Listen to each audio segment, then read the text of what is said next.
አርዕስተ ዜና። በሰባተኛው ጠቅላላ ምርጫ የተወዳደሩት ጠቅላይ ሚኒስትር አብይ አህመድ በተወዳደሩበት የኦሮሚያ ክልል ጅማ ዞን ጎማ 2 የምርጫ ክልል ላይ ማሸነፋቸውን የብሔራዊ ምርጫ ቦርድ አስታውቋል። ጠቅላይ ሚኒስትሩ ከተከታያቸው በሰፊ ቁጥር ልዩነት ማሸነፋቸውም ተገልጿል። ሰሙታላችሁ። በአዲስ አበባ ከተማ አስተዳደር የ2018 የትምህርት ዘመን የ8ኛ ክፍል መልቀቂያ ፈተና ከተማ አቀፍ ፈተና በዛሬው ዕለት በተለያዩ የፈተና ጣቢያዎች መስጠት ተጀምሯል። ዝርዝር አለን። በኢኳቶሪያል ጊኒ ጠቅላይ ሚኒስትሩና የሚመሩት አፍሪካዊቷ ሀገር ኢኳቶሪያል ጊኒ የተጣለባትን ሀገራዊ ግብ ማሳካት ባለመቻሏ ስልጣን ለቀዋል። የሀገሪቱ ምክትል ፕሬዝደንት በሰጡት መግለጫም ጠቅላይ ሚኒስትር ማኑኤል ኦሳኑሲዌ እና መላው ሚኒስትሮቻቸው ካቢኔ የስራ መልቀቂያ ያቀረቡት ከተቀመጠላቸው ሀገራዊ እቅድ ውስጥ 10 በመቶ ብቻ ማሳካት ባለመቻላቸው እንደሆነም ታውቋል። ነግራችኋለን። ፕሬዚደንት ዶናልድ ትራምፕ አስተዳደርና በኢራን መካከል የተደረሰው ለወራት የዘለቀው ጦርነት ይቋጫል ተብሎ የሚጠበቀው ባለ 14 ነጥብ ረቂቅ ስምምነት ይፋ ሆኗል። ይህ በፈረንሳይ ቡድን 7 ስብሰባ ላይ የተሰራጨው ሰነድ በሊባኖስ ላይ ያለውን ጨምሮ በሁሉም ግንባሮች ወታደራዊ እንቅስቃሴዎች በአፋጣኝና በዘላቂነት እንዲቆም የሚደነግግ ነው ተብሏል። በዓለም አቀፍ ጉዳያችን እናየዋለን። ውድ የሀገሬ ቲቪ ተመልካዮቻችን ለሰዓቱ የያዝንላችሁ ዘገባዎች ተጀምረዋል። ከዘገባዎቹ ጋር ሚኪያስ ኃይሌ ነኝ። ጠቅላይ ሚኒስትር አብይ አህመድ እንዲሁም ምክትል ጠቅላይ ሚኒስትር ተመስገን ጥሩነህ አሸነፉም። በሰባተኛው ጠቅላላ ምርጫ የተወዳደሩት ጠቅላይ ሚኒስትር አብይ አህመድ በተወዳደሩበት የኦሮሚያ ክልል ጅማ ዞን ጎማ 2 የምርጫ ክልል ላይ ማሸነፋቸውን ብሔራዊ ምርጫ ቦርድ አስታውቀዋል። ጠቅላይ ሚኒስትሩ ከተከታያቸው በሰፊ ቁጥር ልዩነት ስለማሸነፋቸውም ተገልጿል። በአማራ ክልል ባህር ዳር ከተማ የተወዳደሩት ምክትል ጠቅላይ ሚኒስትር ተመስገን ጥሩነህ በተወካዮች ምክር ቤት አባል መሆን የሚያስችላቸውን ውጤት ማግኘት ስለመቻላቸውም ቦርዱ አስታውቋል።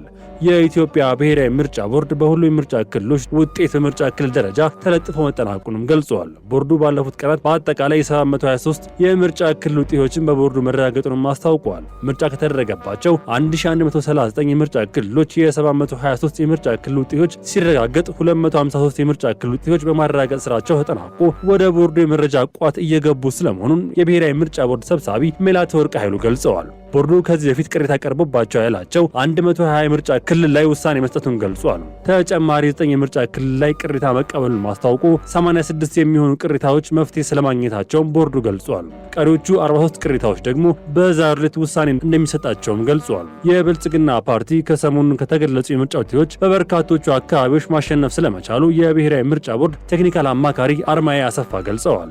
የምስራቅ አፍሪካ ሀገራት ዘላቂ ለውጥን የሚያመጣ የበጎ አድራጎት ተቋም መገንባት አለባቸውም ተባለም።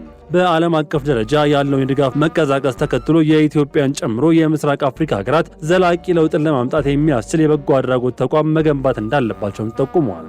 ለዚህም በመንግስትና በግሉ ዘርፍ መካከል ትብብር መፍጠር፣ ሀገር በቀል የሲቪል ማህበረሰብ ድርጅቶችን ማጠናከርና ማስፋፋት እንደሚያስፈልግም ተመላክቷል። በዚህና በሌሎች ጉዳዮች ዙሪያ የሚመክር የምስራቅ አፍሪካ የበጎ አድራጎት ጉባኤ በአዲስ አበባ እየተካሄደም ይገኛል።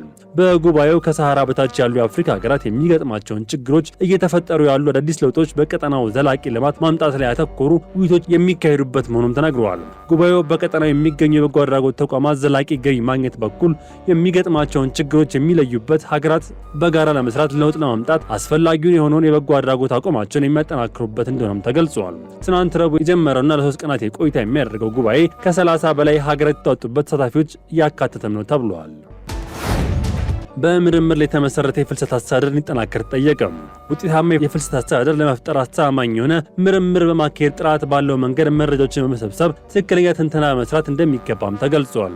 የፍትህ ሚኒስቴር ከትምህርት ሚኒስቴር፣ ከአዲስ አበባ ዩኒቨርሲቲ ከአጋር አካላት ጋር በመተባበር የፍልሰትና መፈናቀል ምርመራ ለምስራቅ አፍሪካ ለአፍሪካ ቀንድ ሰላም ግንባታ ዘላቂ ልማት ላይ የተኮረ ዓለም አቀፍ ፍልሰት ምርምር ኮንፈረንስ በአዲስ አበባ እየተካሄደም ይገኛል። በኮንፈረንሱ ላይ ፍልሰት በአግባቡ ከተመራ በሀገር እድገት ላይ ያለው ሚና የጎላ እንደሆነና ፍልሰት ደህንነት ጠበቀ ስርዓት እንዲመራ ለማድረግ ህጋዊነት፣ ሰብአዊ ክብር የጠበቀ እንዲሁም ማድረግ አስፈላጊ እንደሆነ ጠቁመዋል። ውጤታማ የፍልሰት አስተዳደር ማስረጃ ላይ የተመሰረተ አሰራር የሚፈልግ በመሆኑ በብሔራዊ የትብብር ጥምረት ማዕቀፍ ስር በትምህርት ሚኒስቴር አስተባባሪነት የሚመራ የፍልሰት ምርምር የስራ ቡድን ተደራጅቷልም ተብሏል። የቡድን ምርምርና ትብብር በማሳደግ ብሎም በማስረጃ የተመሰረተ የፖሊሲ ቀረጻን በመደገፍ ረገድ ትልቅ ሚና የተጫወተ በመሆኑ በመድረኩ ላይም ተገልጿል። በኮንፈረንሱ ላይ የተገኙ ተሞክሮ ጊዜ ወደ ጊዜ እጅግ ውስብስብ እየጨመረ መጣው ኢመደበኛ ፍልሰት ዙሪያ ቀጠናዊ ትብብር ለማጠናከር የሚኖረው ሚና የጎላ እንደሆነም ጠቁመዋል። የስምንተኛ ክፍል መልቀቂያ ፈተና በአዲስ አበባ ከተማ መስጠት ተጀመረ። በአዲስ አበባ ከተማ አስተዳደር የ2018 ትምህርት ዘመን የስምንተኛ ክፍል ከተማ አቀፍ ፈተና በዛሬው ዕለት በተለያየ ፈተና ጣቢያዎች መስጠት ተጀምሯል። በአዲስ አበባ ከተማ ትምህርት ቢሮ ኃላፊ ዶክተር ዘላለም ሙላቱ በአዲስ ከተማ ክፍለ ከተማ የሚገኘው ዳግማዊ ብርሃን ቁጥር 1 አንደኛ ደረጃ ትምህርት ቤት በመገኘት ፈተናውን አስጀምረዋል። ተማሪዎች የተሻለ ውጤት እንዲያስመዘግቡ አስፈላጊውን ቅድመ ዝግጅት መደረጉንም የቢሮ ኃላፊ ዶክተር ዘላለም ሙላቱ ገልጸዋል። ለሁለት ተከታታይ ቀናት የሚቆየው ፈተና ላይ በአዲስ አበባ ከተማ በሚገኙ 201 የፈተና ጣቢያዎች ከ86000 በላይ ተማሪዎች ፈተናውን እንደሚወስዱም ተገልጿል። የኢኳቶሪያል ጊኒ ካቢኔ አባላት ስልጣን ለቀቁ። በኢኳቶሪያል ጊኒ ጠቅላይ ሚኒስትሩና የሚመሩት ካቢኔ አባላት ከስልጣን ለቀቁ። የምዕራብ አፍሪካዊቷ ሀገር ኢኳቶሪያል ጊኒ መንግስት የተጣለበትን ሀገራዊ ግብ ማሳካት ባለመቻሉ ስልጣን ለቀዋል። የሀገሪቱ ምክትል ፕሬዝዳንት በሰጡት መግለጫ ጠቅላይ ሚኒስትሩ ማኑኤል ኡሳኑሱዌ እና መላው የሚኒስትሮች ካቢኔ ስራ መልቀቂያ ያቀረቡት ከተቀመጠላቸው ሀገራዊ እቅድ ውስጥ 10% ብቻ ማሳካት በመቻላቸው እንደሆነም ታውቋል። ምንም እንኳን ምክትል ፕሬዝዳንቱ መንግስት ያገዳቸው ትክክለኛ ግቦች በዝርዝር ባይገለጹም ገዢው ፓርቲ ግን ይህ የጋራ መልቀቂያ ሀገሪቱ ወደ አዲስ ልማታዊ አቅጣጫ ለመሻገር የምታደርገውን መዋቅራዊ ሽግግር አካል ነው ሲሉ በፌስቡክ ገጹ ላይ አስፍረዋል። ኢኳቶሪያል ጊኒ እንደ አውሮፓውያን አቆጣጠር ከ1979 ጀምሮ እየመሩ ያሉት ፕሬዝዳንት ቴዎዶር ኢቢያንግ በአሁኑ ወቅት በዓለም ላይ ረጅም ጊዜ ስልጣን ላይ የቆዩ መሪ ናቸውም ሲል ሮይተርስ ዘግበዋል። ትራምፕ የኢራን ስምምነት ላይ ፊርማቸውን አኖሩ። ፕሬዝዳንት ዶናልድ ትራምፕ በአሜሪካና በኢራን መካከል የተደረሰው ለወራት የዘለቀው ጦርነት ይቋጫል ተብሎ በሚጠበቀው ረቂቅ ስምምነት የመጀመሪያው ምዕራፍ ላይ ፊርማቸውን አኑረዋል። በነገው ዕለት በይፋ በጄኔቭ ይፈረማል ተብሎ የሚጠበቀው ስምምነት ላይ ትራምፕ በተናጠል ከወዲሁ ፊርማቸውን ያሳረፉ ሲሆን የኢራኑ ፕሬዝዳንት መሱድ ፔሽኪያን የስምምነት ፊርማውን ተቀብለዋል።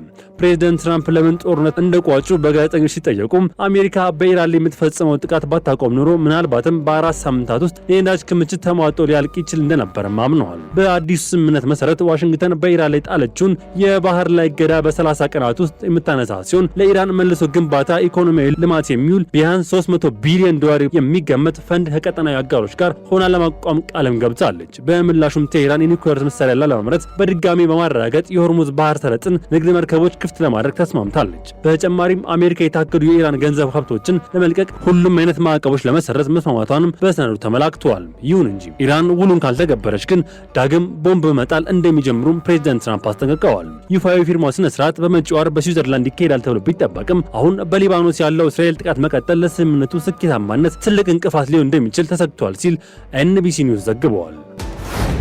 ዩክሬን የሞስኮ ነዳጅ ማጣሪያ ጣቢያ በድጋሚ መታች። የዩክሬን ድሮኖች በሞስኮ ነዳጅ ማጣሪያ ጣቢያ ላይ በሳምንት ውስጥ ለሁለተኛ ጊዜ አውዳሚ ጥቃት ሰነዘሩ። በምላሹ የሩሲያ ዩክሬን መዲና ኪቭን በሚሳኤል የደበደበች ሲሆን የዩክሬኑ ፕሬዝዳንት ቮሎዲሚር ዜሌንስኪ በበኩላቸው ለሰላም ስምምነት ከአሜሪካና ከአውሮፓ ድጋፍ ለማግኘት ዲፕሎማሲያዊ ጥረታቸውን ቀጥለዋልም ተብሏል። የሞስኮ ከንቲባ ሰርጌይ ሶቦኒያን እንደገለጹት የሩሲያ አየር መከላከያ ኃይሎች በዛሬው ዕለት ንጋት ላይ ከ60 በላይ ድሮኖችን መተው ጥለዋልም ብለዋል። ሆኖም ጥቂት ድሮኖች ከደቡብ ምስራቅ የሞስኮ ክፍል የሚገኘውን የነዳጅ ማጣሪያ ጣቢያ መምታት የቻሉም ሲሆን ጥቃቱ በአቅራቢያ የሚገኙ የገበያ ማዕከል ላይ መጠነኛ ጉዳት አደርሷልም ተብሏል። ይህ ጥቃት ማክሰኞ ላይ ከተፈጸመው የማጣሪያ ጣቢያ ስራ ላይ ካስተዋገለው ድብደባ ቀጥሎ የመጣም ሲሆን በሩሲያ የኤነርጂ ተቋማት ላይ እያደረሰ ያለውን ውድመት ይበልጥ አባብሶታል። ሩሲያ በዓለም ሶስተኛ ግዙፍ የነዳጅ አምራች እና ላኪ ብትሆንም በዩክሬን ድሮን ጥቃቶች ምክንያት በሀገር ውስጥ የገጠማት የነዳጅ እጥረት ለመቅረፍ በዚሁ የባህር በኩል ነዳጅ ለማስመጣት መገደዷን የዘርፉ ምንጮችም ገልጸዋል። በሌላ ግንባር ሩሲያ በዩክሬን መዲና ኪቭ ላይ በዚህ ሳምንት ሁለተኛ ጊዜ የባላስቲክ ሚሳኤል ጥቃት ፈጽማለች። የኪቭ ወታደራዊ አስተዳደር ኃላፊ ቲሞር ቲካቼንኮ ጠላት መዲናውን የባላስቲክ ሚሳኤሎች እያጠቃ ነው፣ የአየር ጥቃት ማስጠንቀቂያ እስከሚያልቅ ድረስ በአስተማማኝ ቦታዎች የቆዩ ሲሉ ለነዋሪዎች አስቸኳይ ጥሪ ማስተላለፋቸውም ሰምተዋል። በአሁኑ ወቅት በአብዛኛው የዩክሬን ግዛቶች የአየር ጥቃት ማስጠንቀቂያ ደውል እየተሰማ ይገኛል ሲል የዘገበው ሮይተርስ ነው። ውድ የሀገሬ ቲቪ ተመልካቾቻችን ለሰዓቱ የያዝላችሁ ዘገባዎች ተጠናቀዋል። ቸር ቆዩ።